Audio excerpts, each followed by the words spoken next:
Kel Whittaker here from Erinnah Group. I just wanted to jump on and start a little mini series, a bit different to our podcast, just more informal, get to know each other type stuff. And I had something that's been sort of like impressed on me over the last couple of weeks that I wanted to share that's really changed my perspective on something. I've been taking something really personal, and it got me thinking that maybe I'm not alone in this. Maybe other parents might be taking this really personal too. And you can be forgiven for doing this because it is something that would seem to make sense to be something that's really personal. I'm talking about parenting. And before I jumped on to do this video, my hand started to really seize up, which hasn't really ever happened to me before, apart from the time that I got RSI, which also hadn't happened to me before, but I got RSI while I was putting together one of my courses. And so I'm getting the sense that maybe what I want to share is important if there's things that are getting in the way. No, it's not going to get in the way. So, parenting, I've been taking it really personal. You know, when my children just don't do what they're told, or they yell at me, or they say mean things to me, and taking it really personal that, maybe I'm not doing a good enough job, or I'm doing something wrong, or, I should know what to do. I should know how to handle each situation. And they should be obedient, right? That's actually not my job. And this is what's been put on me. It's not your role to make sure your child is obedient. Proverbs 22:6, it's the famous proverb about parenting. Train up a child in the way he should go. Even when he is old, he will not depart from it. A couple of versions there. The NIV talks about start children off on the way. The NLT version is direct your children onto the right path, and when they are older, they will not leave it. Okay, so our role isn't so much about forcing a child to do something. It's not like shoving them on the path, tying them down to the path. It's about directing them to the path. Start them off on the right path. Train them up in the way that they should go. Deuteronomy 6:7. Yeah, I said 6:7. These commandments that I give to you today are to be on your hearts, impressed on your hearts. Impress them on your children. Talk about them when you sit at home, when you go out for walks, when you lie down and when you get up. So if we look at it in this lens, impress these commandments on your hearts. Impress them onto your children. I really like the way that sounds. It's not force it on your children, shove it down their throats. It's impress. It's put it into your everyday life that this is just the way that we live, the way that we honor God, or, following the commandments. Talk about them. Ephesians 6:4 goes on to say, do not provoke your children to anger, but bring them up in discipline and instruction of the Lord. So again, that goes deeper to what our role is to discipline them by bringing them up. So discipline in this sense is not about punishments and harsh consequences and being frustrated for why they're not being obedient and following what you said they should do. Discipline in this sense is, I really think it comes back to what we're saying here with impress upon them. Discipline is about, being, I don't know the other word, but being disciplined in what you are doing just means you're practicing it every day, you're sticking to it, you're keeping on that path, I guess.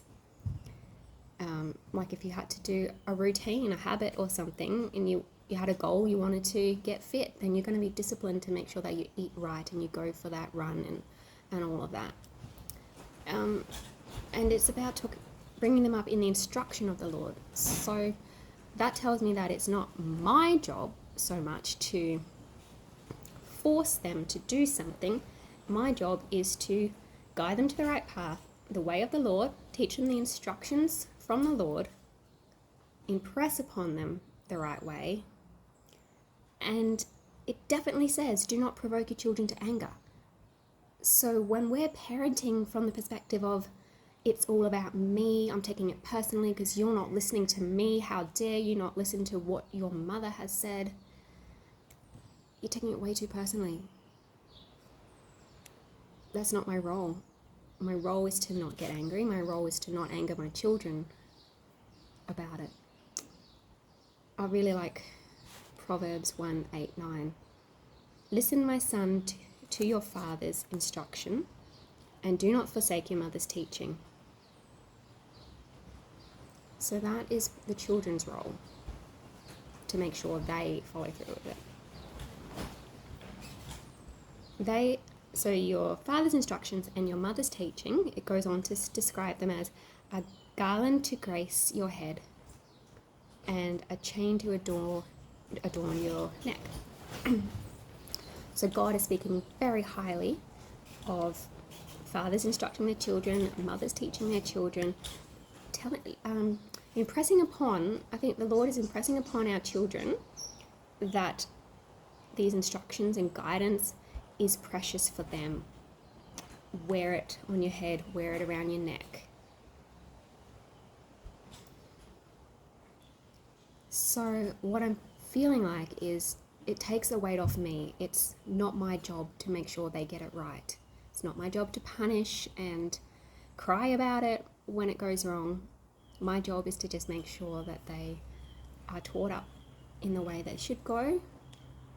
It's for me to impress upon them how precious the instructions and teaching are, how they should hold it dearly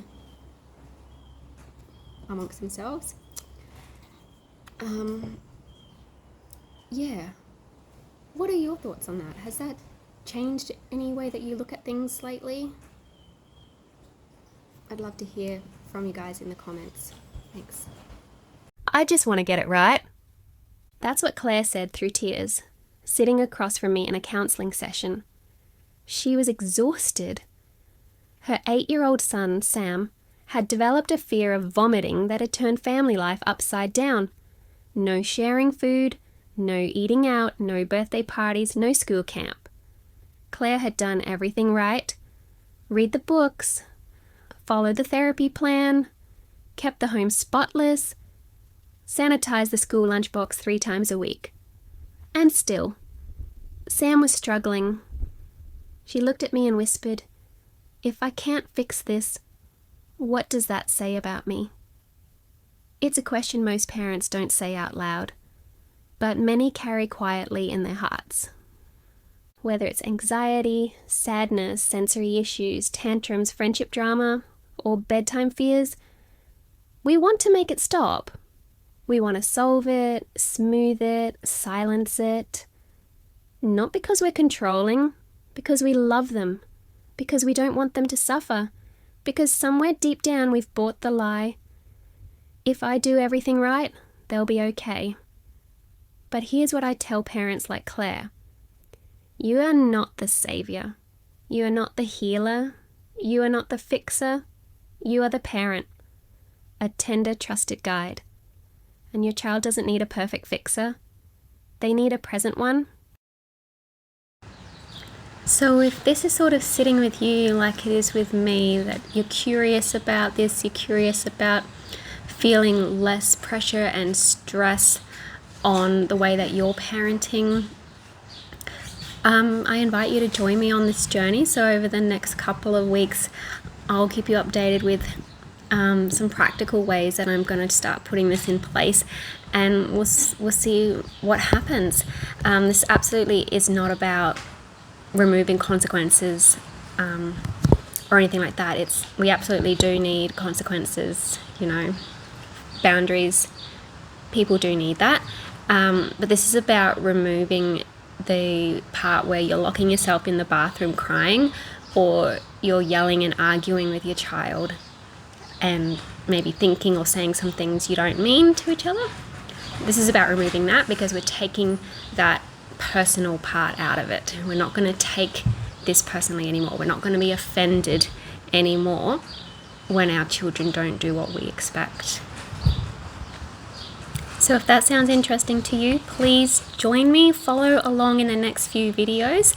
Thank you for bearing with the wind. It's a very windy day out here. And my hand is feeling a lot better. See ya.